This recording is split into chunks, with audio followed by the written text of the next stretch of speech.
You know, look, I tell you truthfully, I had a colleague who's sitting somewhere out here. All the way from the airport to my hotel, I was reminiscing about, this street and that experience. So believe me, for me, I have a lot of sentiment, a lot of memories here. I would say, favorite city in the world, in many ways for me, it would be Tokyo. It would be Tokyo. It's very. We know that. And I hope my wife is listening. It's an extraordinarily convenient place to live. Did that impact the Indo-Japan relationship, your partnership at home? The latest issue of the Economist magazine thinks so. They claim that Indian elite and Japanese elites are now bonded because of my marriage. So I'm happy to contribute in some way. But I would say this,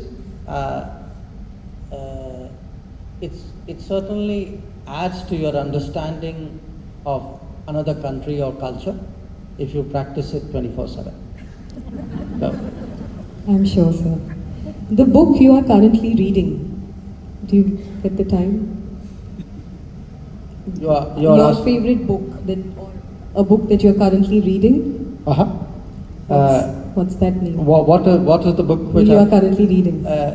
Actually, I have this bad habit of like starting a book and then putting a sort of a bookmark out there, and usually they happen to be a fiction and a non-fiction, which sort of goes at the same time. I'm actually in the middle. There's a person called Kevin Rudd, who's a former Australian PM. He's written a book about what he fears is a clash, could be a clash between China and America. So I'm kind of more or less through that. And I'm rereading actually a Japanese murder story. I recommend it very much it's in English. It's an author called Keigo Higashino. He writes, the most famous book is a book called Devotion of Suspect X. It's one of those very, those Japanese things with a twist right at the end, which you'll never see coming. So I'm kind of flipping between the two. Oh really? Have you read Malice as well? Okay. You have a very active literary cell. Oh okay. Sir, if you were not in politics or civil service, what would be the occupation or your passion apart from? I've done 3 things in my life. For 41 years, I was in diplomacy. For 4 years, I've been in politics. And for a year, I was in business. If I had another shot at it, I'd like to increase that 1 year in business. Happy to hear that. Sir, your comfort food. What's your comfort food? It sort of depends on which part of India you are in, but I'm very addicted to parathas. And for me, paratha dahi is a very,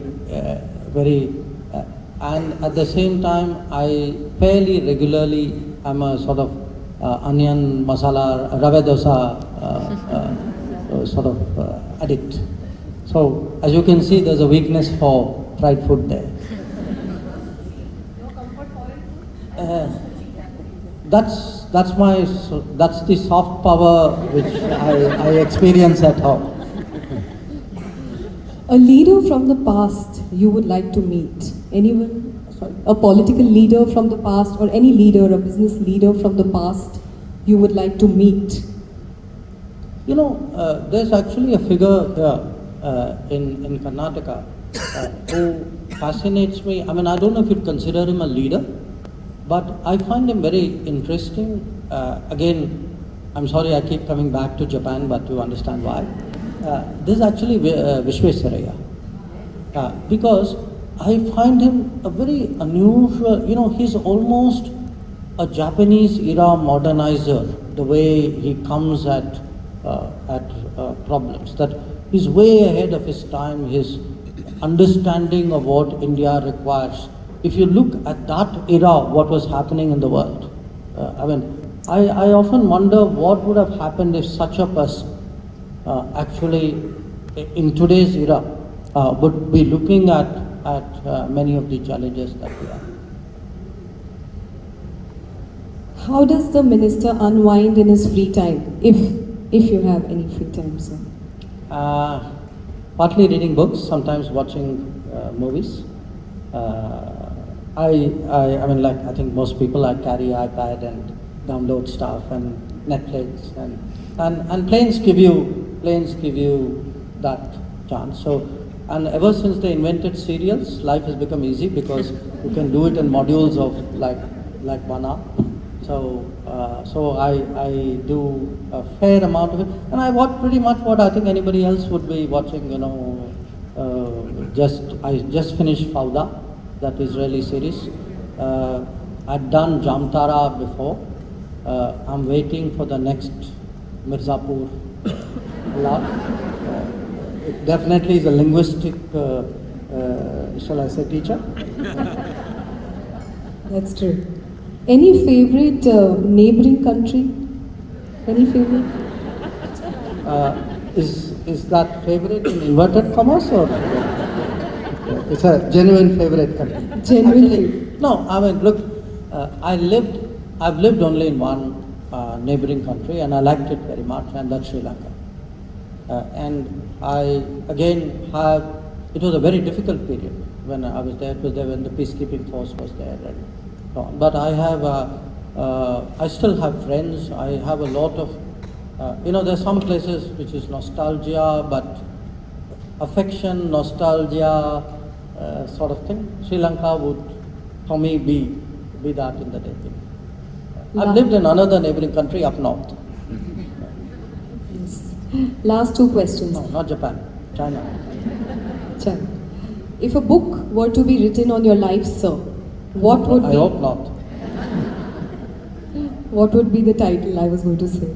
Look, how can you ask me that question? That's, We'll no. Lastly, Next question.